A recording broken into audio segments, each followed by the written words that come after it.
പ്രിയപ്പെട്ട കുട്ടികളെ, നമ്മൾ കഴിഞ്ഞ ക്ലാസ്സിൽ ഇൻകം ആൻഡ് എക്സ്പെൻഡിച്ചർ അക്കൗണ്ട് എന്താണെന്നും അതിൻ്റെ പ്രധാനപ്പെട്ട പ്രത്യേകതകൾ എന്തെല്ലാമാണെന്നും ഒരു ഇൻകം ആൻഡ് എക്സ്പെൻഡിച്ചർ അക്കൗണ്ട് എങ്ങനെ തയ്യാറാക്കാമെന്നും കൃത്യമായിട്ട് മനസ്സിലാക്കിയിട്ടുണ്ട്. ഇന്ന് ഒരു ഇൻകം ആൻഡ് എക്സ്പെൻഡിച്ചർ അക്കൗണ്ട് തയ്യാറാക്കുന്നതുമായി ബന്ധപ്പെട്ടുള്ള ഒരു സിമ്പിൾ ഇല്ലസ്ട്രേഷനാണ് നമുക്ക് വർക്കൗട്ട് ചെയ്യാനുള്ളത്. അഡ്ജസ്റ്റ്മെന്റുകളൊന്നും ഉൾപ്പെടാത്ത വളരെ സിമ്പിൾ ആയിട്ടുള്ള ഒരു ഇല്ലസ്ട്രേഷനാണ് നമ്മൾ ആദ്യമായിട്ട് പരിചയപ്പെടുന്നത്. ഇതാണ് നമ്മുടെ illustration question. From the receipt and payment account given below, prepare income and expenditure account of Clean Delhi Club for the year ended 31st March 2017. 2017 March 31 അവസാനിക്കുന്ന വർഷത്തെ ഡൽഹി ക്ലീൻ ക്ലബ്ബ് എന്ന് പറയുന്ന ക്ലബിന്റെ റെസിപ്റ്റ് ആൻഡ് പേയ്മെന്റ് അക്കൗണ്ട് ആണ് താഴെ തന്നിരിക്കുന്നത്. അതിൽ നിന്നും നിങ്ങളോട് ആവശ്യപ്പെട്ടിരിക്കുന്നത് ഒരു ഇൻകം ആൻഡ് എക്സ്പെൻഡിച്ചർ അക്കൗണ്ട് തയ്യാറാക്കാനാണ്. നമ്മളൊരു ഇൻകം ആൻഡ് എക്സ്പെൻഡിച്ചർ അക്കൗണ്ട് തയ്യാറാക്കുമ്പോൾ നമുക്ക് നേരത്തെ അറിയുന്ന കാര്യമാണ്, ഒരു ഇൻകം ആൻഡ് എക്സ്പെൻഡിച്ചർ അക്കൗണ്ടിൽ റവന്യൂ ഐറ്റംസ് മാത്രമേ ഉൾപ്പെടുത്തേണ്ടതുള്ളൂ. മാത്രവുമല്ല, കറണ്ട് ഇയർ ഐറ്റംസ്, ഈ വർഷത്തെ ഐറ്റംസ് മാത്രമാണ് അതിൽ ഉൾപ്പെടുത്തുക. അതോടൊപ്പം എല്ലാ അഡ്ജസ്റ്റ്മെന്റ്സുകളും, ഔട്ട്സ്റ്റാൻഡിങ്ങിന്റെയും പ്രീപെയ്ഡിന്റെയും അഡ്ജസ്റ്റ്മെന്റ്സ്, അതുപോലെ തന്നെ ബാഡ് ഡെപ്റ്റ്, ഡിപ്രീസിയേഷൻ ഉൾപ്പെടെയുള്ള കാര്യങ്ങൾ നമ്മൾ ഇതിൽ കാണിക്കുകയും വേണം. പക്ഷെ ഇവിടെ നമുക്ക് അഡ്ജസ്റ്റ്മെന്റുകളൊന്നും തന്നിട്ടില്ല. വളരെ സിമ്പിൾ ആയിട്ടുള്ള ഒരു ഇല്ലസ്ട്രേഷനാണ് നമുക്ക് ഇവിടെ വർക്കൗട്ട് ചെയ്യാനുള്ളത്. നമുക്കൊന്ന് നോക്കാം, ഐറ്റംസ് ഒന്ന് പരിചയപ്പെടാം. റെസിപ്റ്റ് സൈഡും പേയ്മെന്റ് സൈഡും. റെസിപ്റ്റ് സൈഡിൽ ഓപ്പണിംഗ് ബാലൻസ് ഉണ്ട്, പേയ്മെന്റ് സൈഡിൽ ലാസ്റ്റ് ക്ലോസിംഗ് ബാലൻസും ഉണ്ട്. ഒരു ഇൻകം ആൻഡ് എക്സ്പെൻഡിച്ചർ അക്കൗണ്ട് തയ്യാറാക്കുമ്പോൾ ആദ്യം നമ്മൾ പറഞ്ഞത് skip the opening and closing balance of receipt and payment account. Receipt and payment അക്കൗണ്ടിന്റെ ഓപ്പണിംഗ് ക്ലോസിംഗ് ബാലൻസുകൾ നമ്മൾ സ്കിപ്പ് ചെയ്യുക, ഒഴിവാക്കുക. അതിൽ നമ്മൾ എന്ത് ചെയ്യേണ്ടതില്ല, നോക്കേണ്ടത് ഇല്ല. ദെൻ അടുത്ത ഐറ്റം ഇപ്പോൾ നോക്കാം. ഓപ്പണിംഗ് ബാലൻസ് കഴിഞ്ഞ ഫസ്റ്റ് ഐറ്റം സബ്സ്ക്രിപ്ഷൻ ആണ്. സബ്സ്ക്രിപ്ഷൻ എന്ന് പറഞ്ഞാൽ വരിസംഖ്യയാണ് എന്ന് നമുക്കറിയാം. വരിസംഖ്യ ഒരു ഇടയ്ക്കിടയ്ക്ക് കിട്ടുന്ന ഒരു ക്ലബിനെ സംബന്ധിച്ചിടത്തോളം റിപ്പീറ്റേറ്റീവായിട്ട് ഇടയ്ക്ക് പുതിയ മെമ്പർമാർ വരുന്നതിനനുസരിച്ച് കിട്ടുന്ന തുകയാണ്. അതുകൊണ്ട് ഇത് റവന്യൂ ഐറ്റമാണ്. സബ്സ്ക്രിപ്ഷൻ റവന്യൂ ഐറ്റമാണ്. എൻട്രൻസ് ഫീ, പ്രവേശന ഫീസ്. സാധാരണ എൻട്രൻസ് ഫീ രണ്ട് രീതിയിൽ ട്രീറ്റ് ചെയ്യാം. എൻട്രൻസ് ഫീ എങ്ങനെ ട്രീറ്റ് ചെയ്യുന്നു എന്നതിനെ കുറിച്ചുള്ള വിശദമായിട്ടുള്ള ഒരു ഡിസ്കഷൻ നമുക്ക് ഇതിന് ശേഷം നമ്മൾ നടത്തുന്നുണ്ട്. പക്ഷേ ഇവിടെ സാധാരണഗതിയിൽ എൻട്രൻസ് ഫീ എന്ന് പറയുന്നത് സാധാരണഗതിയിൽ നമ്മൾ എന്തായിട്ടാണ് എടുക്കുന്നത്, ഇവിടെ റവന്യൂ ഐറ്റമായിട്ടാണ് എടുക്കുന്നത്. Then donation. ഡൊണേഷനും ഇതുപോലെ രണ്ട് തരത്തിലുള്ള ട്രീറ്റ്മെന്റ് ഉണ്ട്. ഒന്ന് ഡൊണേഷൻ ഫോർ ജനറൽ പർപ്പസും മറ്റൊന്ന് ഡൊണേഷൻ ഫോർ സ്പെസിഫിക് പർപ്പസും. പ്രത്യേകം ആവശ്യത്തിന് കിട്ടിയിട്ടുള്ള സംഭാവനയും സാധാരണ ആവശ്യങ്ങൾക്ക് കിട്ടുന്ന സംഭാവനയും. വെറും ഡൊണേഷൻ എന്ന് മാത്രമേ തന്നിട്ടുള്ളൂ എങ്കിൽ അതിനെ നമ്മൾ ഉൾപ്പെടുത്തുന്നത് സാധാരണ ആവശ്യങ്ങൾക്ക് കിട്ടിയിട്ടുള്ള ഡൊണേഷൻ എന്നാണ്. അത്തരം ഡൊണേഷൻ നമ്മളെ ഒരു റവന്യൂ ഐറ്റമാണ്. എന്നാൽ പ്രത്യേക പർപ്പസിനായിട്ട് കിട്ടിയ ഡൊണേഷൻ നമ്മൾ ക്യാപിറ്റലായിട്ടാണ് പരിഗണിക്കുന്നത്. പക്ഷെ വെറും ഡൊണേഷൻ എന്ന് മാത്രം പറഞ്ഞാൽ അത് റവന്യൂ ഐറ്റമായിട്ടാണ് എടുക്കുന്നത്. അടുത്തതായിട്ട് റെന്റ് ഓഫ് ഹാൾ. ഹാളിന്റെ റെന്റ്, നമ്മുടെ ക്ലബിന്റെ ഹാള് വാടകയ്ക്ക് കൊടുത്തതിന്റെ റെന്റ് കിട്ടിയതാണ്. അത് എപ്പോഴൊക്കെ വാടകയ്ക്ക് കൊടുക്കുന്നോ അപ്പോഴൊക്കെ നമുക്ക് എന്ത് കിട്ടും, റെന്റ് കിട്ടും. So it is A revenue item. Then sale of investment. നമ്മുടെ ഇൻവെസ്റ്റ്മെന്റ്, നിക്ഷേപം, വിൽപ്പന നടത്തിയതുമായി ബന്ധപ്പെട്ട് അല്ലെങ്കിൽ നിക്ഷേപത്തിന്റെ പൈസ, നിക്ഷേപം കൊടുത്തപ്പോൾ കിട്ടിയ പൈസയാണ് എന്തുകൊണ്ട് ഉദ്ദേശിക്കുന്നത്, സെയിൽ ഓഫ് ഇൻവെസ്റ്റ്മെന്റ് എന്നാണ് ഉദ്ദേശിക്കുന്നത്. നമ്മുടെ നിക്ഷേപം എന്ന് പറയുന്നത് എപ്പോഴും എന്താണ്, ഇൻവെസ്റ്റ്മെന്റ് എന്താണ്, ഒരു ക്യാപിറ്റൽ ഐറ്റമാണ്. സോ സെയിൽ ഓഫ് ഇൻവെസ്റ്റ്മെന്റ് എന്ന് പറയുന്നത് എന്താണ്, ക്യാപിറ്റൽ ഐറ്റാണ്. സോ അത് എവിടെ എടുക്കേണ്ടതില്ല, ഇൻകം ആൻഡ് എക്സ്പെൻഡിച്ചർ അക്കൗണ്ടിൽ എടുക്കേണ്ടതില്ല. ദെൻ പേയ്മെന്റ് സൈഡിലേക്ക് ആദ്യത്തെ ഐറ്റം സാലറിയാണ്. സാലറി മാസം മന്ത്ലി ആയിട്ട് കൊടുക്കേണ്ടതാണ്. So salary is an revenue item. Rent monthly കൊടുക്കേണ്ടതാണ്, റവന്യൂ ഐറ്റമാണ്. ഇലക്ട്രിസിറ്റി മന്ത്ലി അല്ലെങ്കിൽ 2 മാസം കൂടുമ്പോഴോ ഒക്കെ കൊടുക്കേണ്ടതാണ്. എന്താണ്? റവന്യൂ ഐറ്റമാണ്. ടാക്സ് വർഷാവർഷങ്ങളിൽ നമ്മൾ ടാക്സ് കൊടുക്കേണ്ടി വരും. സോ ടാക്സും എന്താണ്? റവന്യൂ ഐറ്റമാണ്. Then printing and stationery. Printing and സ്റ്റേഷനറിയും എന്താണ്? റവന്യൂ ഐറ്റമാണ്, ഇടയ്ക്കിടയ്ക്ക് വരുന്ന ഒരു ഐറ്റം ആയതുകൊണ്ട്. Then sundry expenses. സൺട്രി എക്സ്പെൻസും മറ്റ് പല വിധത്തിലുള്ള ചെലവുകളാണ്. പല വിധത്തിലുള്ള ചെലവുകളും എന്താണ്?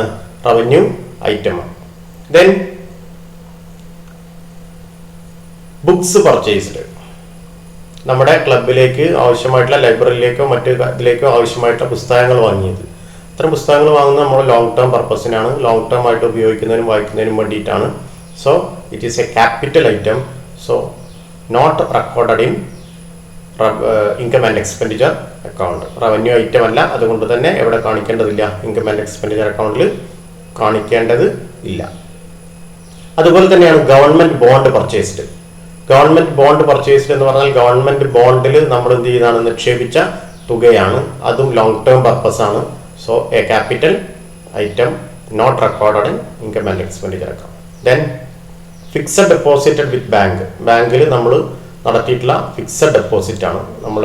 അതും നമ്മുടെ ഒരു നിക്ഷേപം തന്നെയാണ്. ആ നിക്ഷേപവും ലോങ് ടേം പർപ്പസിലേക്കാണ്. 2 ഇയറോ 3 ഇയറോ 5 ഇയറോ ഒക്കെ ആയിട്ടാണ് എന്ത് ചെയ്യുന്നത്? ഇത്തരം ഡെപ്പോസിറ്റ് നമ്മൾ ചെയ്യാറുള്ളത്, ഫിക്സഡ് ഡെപ്പോസിറ്റ് ചെയ്യാറുള്ളത്. സോ അതും എന്താണ്? ലോങ് ടേം പർപ്പസ് ആണ്, ക്യാപിറ്റൽ ഐറ്റമാണ്. പിന്നീട് വരുന്നത് cash in hand, cash at bank. Closing balance ആണ്, നമ്മൾ സ്കിപ്പ് ചെയ്യണമെന്ന് നേരത്തെ പറഞ്ഞിരുന്നു. അപ്പോൾ ഇത്രയുമാണ് നമ്മുടെ തന്നിട്ടുള്ള ഐറ്റംസ്. അതിൽ റവന്യൂ ഏതാണ്, ക്യാപിറ്റൽ ഏതാണെന്ന് നമ്മൾ തരംതിരിച്ചു കഴിഞ്ഞു. ഇനി നമുക്ക് നേരെ ഇതിലേക്ക് പോവാം, ഒരു ഇൻകം ആൻഡ് എക്സ്പെൻഡിച്ചർ അക്കൗണ്ടിലേക്ക് പോവാം. സോ ഇൻകം ആൻഡ് എക്സ്പെൻഡിച്ചർ അക്കൗണ്ടിന്റെ ഒരു ഫോർമാറ്റ് ഞാൻ ഇവിടെ വരച്ചിട്ടുണ്ട്. ഈ ഫോർമാറ്റിലേക്ക് കടക്കുന്നതിന് മുൻപ് നമുക്ക് ഇത് എളുപ്പം ചെയ്യുന്നതിന് വേണ്ടി ക്വസ്റ്റ്യൻ തൊട്ട് മുകളിലേക്ക് ഞാൻ ഒന്ന് സ്ക്രീൻഷോട്ട് എടുത്ത് വെക്കുന്നുണ്ട്. നമ്മൾ നേരത്തെ കണ്ട അതേ ക്വസ്റ്റ്യൻ തന്നെയാണ് ഒന്ന് സ്ക്രീൻഷോട്ട് ചെയ്ത് ഇവിടെ വെച്ചിട്ടുണ്ട്. ഇനി ഇൻകം ആൻഡ് എക്സ്പെൻഡിച്ചർ അക്കൗണ്ടിന് പേര് കൊടുക്കുന്നു. Income and expenditure account of clean Delhi club for the year ending 31st March 2017. 31st March എന്നുണ്ട്, 31st അവിടെ അല്ല, 2017 അവിടെ ടൈപ്പ് ചെയ്തതിൽ വിട്ടുപോയതാണ്. നമ്മൾ എന്ത് ചെയ്യുക? കൂട്ടിച്ചേർത്താൽ മതി. Then debit side, here credit side. Debit side എന്ന് പറഞ്ഞാൽ എക്സ്പെൻഡിച്ചർ സൈഡാണ്. ക്രെഡിറ്റ് സൈഡ് എന്ന് പറഞ്ഞു കഴിഞ്ഞാൽ ഇൻകം സൈഡാണ്, അതിൻ്റെ എമൗണ്ട്. അപ്പോൾ ഒരു receipt and payment account just opposite ആണ് ഐറ്റംസ് വരിക. നോക്കൂ, ഇവിടെ ഈ റെസിപ്റ്റ് സൈഡിന്റെ ഐറ്റംസ് പോകുന്നതൊക്കെ എവിടേക്കായിരിക്കും? ഇൻകം സൈഡിലേക്കും. ഇവിടെ പേയ്മെന്റ് സൈഡിൽ നിന്നുള്ള ഐറ്റംസ് എങ്ങോട്ടാണ് പോവുക? ഈ എക്സ്പെൻഡിച്ചർ സൈഡിലേക്കുമാണ് പോകുന്നത്. കാരണം എന്ന് വെച്ചാൽ ഇതൊരു റിയൽ അക്കൗണ്ടും ഇത് നോമിനൽ അക്കൗണ്ടുമാണ്. എന്ന് പറഞ്ഞാൽ ഇവിടെ റെസിപ്റ്റ് ആണ് വരുന്നതെങ്കിൽ ഇവിടെ എന്താണ് വരുന്നത്? എക്സ്പെൻഡിച്ചർ ആണ്. ഈ റെസിപ്റ്റ്സിന് സമാനമായിട്ട് വരുന്ന ഇൻകം എന്ന് പറയുന്ന സൈഡ് ഏതാണ്? ക്രെഡിറ്റ് സൈഡാണ്. സോ റെസിപ്റ്റുകൾ ഇൻകം സൈഡിലേക്കും പേയ്മെന്റ്സ് എക്സ്പെൻഡിച്ചർ സൈഡിലേക്കും. പക്ഷേ എല്ലാ റെസിപ്റ്റും എല്ലാ പേയ്മെന്റും പോകില്ല. ഓൺലി റവന്യൂ ഐറ്റംസ് മാത്രമേ പോകൂ. സോ ആദ്യത്തെ ഐറ്റം നമ്മൾ ഇൻകം സൈഡ് എടുക്കാം. ഓക്കെ, ഫസ്റ്റ് ഐറ്റം സബ്സ്ക്രിപ്ഷൻ, അതിൻ്റെ എമൗണ്ട് കൊടുക്കുന്നു. രണ്ടാമത്തേത് എൻട്രൻസ് ഫീ. നമ്മൾ റവന്യൂ ഐറ്റം ആയിട്ടാണ് ഇവിടെ ട്രീറ്റ് ചെയ്യുന്നത്, 1250. ദെൻ ഡൊണേഷൻ സാധാരണ ഡൊണേഷനാണ് 2500. Then rent of hall rent 750 രൂപ. പിന്നെ വരുന്നൊരു ഐറ്റം സെയിൽ ഓഫ് ഇൻവെസ്റ്റ്മെന്റ് ആണ്. അതെന്തല്ല? റവന്യൂ ഐറ്റം അല്ല, ക്യാപിറ്റൽ ഐറ്റം ആണ്. അതുകൊണ്ട് നമ്മൾ ഇവിടെ എടുക്കുന്നില്ല. ദെൻ എക്സ്പെൻഡിച്ചർ സൈഡിലെ ഫസ്റ്റ് ഐറ്റം സാലറി, എമൗണ്ട് കൊടുത്തു. ദെൻ റെന്റ്, അതിൻ്റെ എമൗണ്ട് കൊടുക്കുന്നു. ഇലക്ട്രിസിറ്റി, അതിൻ്റെ എമൗണ്ട് കൊടുക്കുന്നു. പ്രിന്റിംഗ് ആൻഡ് സ്റ്റേഷനറി, ഇലക്ട്രിസിറ്റിയുടെ കഴിഞ്ഞാൽ ടാക്സസ് 1700 കൊടുത്തു. Then printing and stationery amount 3800. Then sundry expenses, പലവിധ ചെലവുകൾ 920. പിന്നെ വരുന്നത് books purchased, government bond, fixed deposit. ഈ 3 ഐറ്റവും നമ്മൾ നേരത്തെ പറഞ്ഞു. അതെന്താണെന്ന്? ക്യാപിറ്റൽ ഐറ്റമാണ്. പിന്നെ ക്ലോസിംഗ് ബാലൻസ് ആണ്. അപ്പോൾ അത് നമ്മൾ സ്കിപ്പ് ചെയ്യുന്നു, ഇവിടെ എടുക്കേണ്ടതല്ല. അപ്പോൾ ഏത് പൂർത്തിയായിരിക്കുന്നു? Income and expenditure account complete ആയിരിക്കുന്നു. ഇനി നമുക്ക് എന്ത് ചെയ്യണം? ഇത് ബാലൻസ് ചെയ്യണം. ബാലൻസ് ചെയ്യാൻ ആദ്യം ഇത് നോക്കുക, ഏത് സൈഡാണ് കൂടുതൽ എന്നുള്ളത്. ഇവിടെ കാണുമ്പോൾ തന്നെ നമുക്ക് ബോധ്യപ്പെടുന്നുണ്ട്. ഇവിടെ 22,500 വരുന്നുണ്ട്. അപ്പോൾ ഏറ്റവും കൂടുതലുള്ള സൈഡ് ഏതാണ്? ക്രെഡിറ്റ് സൈഡാണ്. അത് ടോട്ടൽ ചെയ്യുന്നു 27,000. ഇതേ ടോട്ടൽ ഇവിടേക്കും കൊടുക്കുന്നു. ഈ ടോട്ടലിൽ നിന്ന് നമ്മൾ ഈ എക്സ്പെൻഡിച്ചർ സൈഡിൻ്റെ എമൗണ്ടുകൾ കുറയ്ക്കുന്നു. ഈ 27,000 നിന്ന് ഇത്രയും എമൗണ്ടുകൾ, അതായത് 1,500 മുതൽ ഉൾപ്പെടെ 920 വരെ ഉൾപ്പെടുന്ന ഈ എമൗണ്ട് കുറയ്ക്കുന്നു. കുറച്ച് കഴിഞ്ഞാൽ 18,720 രൂപയാണ് കിട്ടുന്നത്.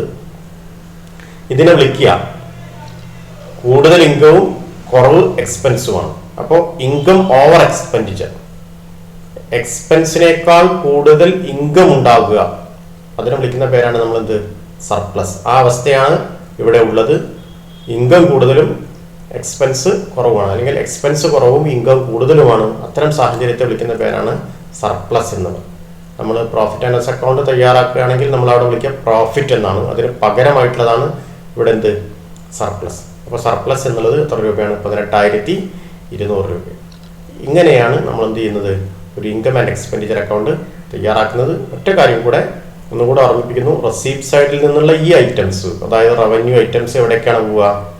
ഇൻകം സൈഡിലേക്ക്, ജസ്റ്റ് ഓപ്പോസിറ്റാണ്. Then payment side expenditure. അതായത് എക്സ്പെൻഡിച്ചർ സൈഡിലേക്ക് നമ്മൾ ഐറ്റംസ് ഫില്ല് ചെയ്യണമെന്നുണ്ടെങ്കിൽ അത് എവിടെ നിന്നാണ് കിട്ടുന്നത്? പേയ്മെന്റ് സൈഡിൽ നിന്നും. ഇൻകം സൈഡിലേക്കുള്ള ഐറ്റംസ് വരുന്നത് എവിടെ നിന്നാണ്? റെസിപ്റ്റ് ആൻഡ് പേയ്മെന്റ് അക്കൗണ്ടിന്റെ റെസീപ്റ്റ് സൈഡിൽ നിന്നും. ഓക്കെ.